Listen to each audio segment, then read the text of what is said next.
কর্ম আমি আল্লাহ নিজে বন্টন করে থাকি। এটা কোরআনের আয়াত। আল্লাহ বলছে আমি বন্টন করি, আমি বন্টন করি, নাইলে কেউর পক্ষে সম্ভব না।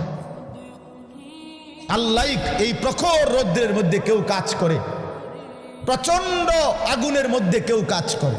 সিমেন্ট ফ্যাক্টরিতে গিয়ে দেখেন, রড ফ্যাক্টরিতে গিয়ে দেখেন। আমি একবার চুন ফ্যাক্টরিতে গেছি, চুন বানায় যে, ওইখানে দেখছি ছাতক সিলেট, এই যে মানুষে পানের লগে চুন খায় যে, এটি আল্লাহু আকবার, আমার কাছে মনে হচ্ছে এটা জাহান্নামের টুকরা। আগুন কাকে বলে? এত তীব্র প্রখর আগুন। ওইখানে মনে করেন ওই বিল্ডিংটা আমার এখান থেকে মানে গরমের হাট লাগতেছে, আমি পারতেছি না আগাইতে, অথচ ওইখানে দাঁড়াইয়া দেখছি কর্মচারীরা বড় বড় লোহার আংটার মতো এগুলো দিয়ে দিয়া পাথর এগুলো লাড়তেছে, আরামসে হেতে কথাও কয়, তিড়েও লাড়ে, মানে অথচ আগুনটা কি আগুন, জাহান্নামের আগুনের মতো। কিন্তু তার ধৈর্য কুলাইলো কেমন?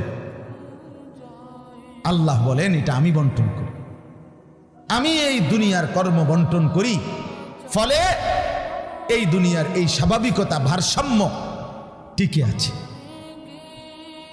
আমরা আল্লাহর সাথে বেশি তুচ্ছ অবজ্ঞা করছি, আমরা জানি না আমাদের শেষ পরিণতি কি।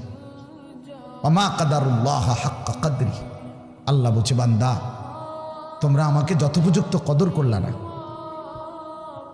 আসসামাওয়াতু মাতবিয়াতুম বিয়ামিনি, আল্লাহ বলে জানো বান্দা আমি সেই আল্লাহ যে চাইলে এক সেকেন্ডে এই 7 আসমান একটা পলকের মধ্যে মিনিটের ভিতরে গুটাইয়া আমি আমার কুদরতি হাতে নিয়ে আসতে পারি।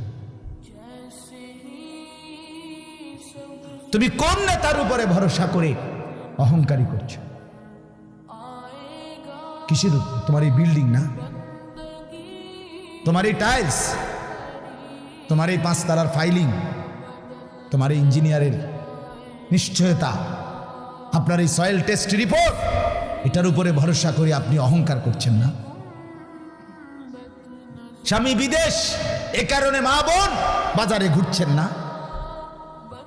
বাপ তোমাদের ছেলেরা, তোমাদের বাবা কিছু টাকা রোজগার করছে, এই কারণে জিন্দিগি এভাবে ফেলে দিলা। এক ওয়াক্ত নামাজ পড়তে মন চায় না, তাহলে আল্লাহ লাগবে না বন্ধু? না, মালিক লাগবে না? সোজা কথা, অনুভূতি জাগা দরকার দোস্ত, বিবেক জাগা দরকার। বলেন সারা দিনে মোবাইল টিপে জিন্দিগির কি অর্জন হচ্ছে?